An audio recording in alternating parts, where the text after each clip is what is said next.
tell you a little bit about this piece before I perform it.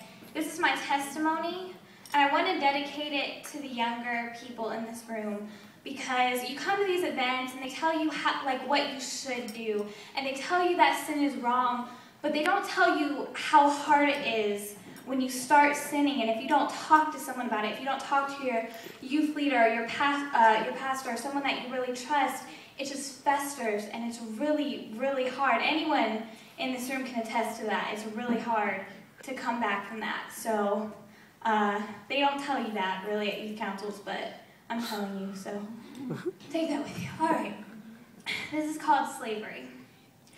The condition of being in bondage, a state of subjection that cannot be changed, not necessarily owned by a human being, but when you're not in control of yourself, you're a slave.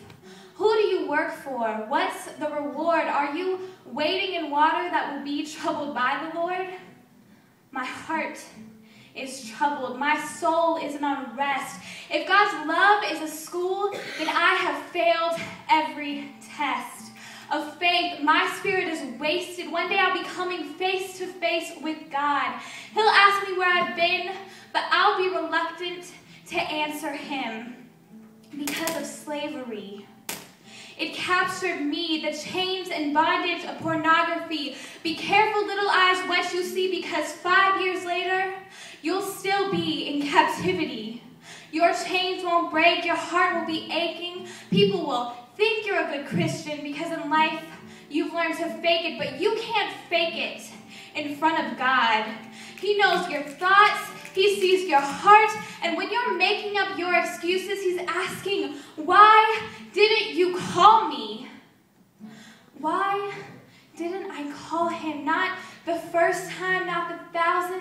He told me to make my body a temple, but me and my friend Les trashed the house. So he told me to leave my friend behind, but like a petulant child, I cried, and then I lied, first to God, then myself, and I slowly realized I was on a train to hell, so I screamed, help! And he reached out his hand to me.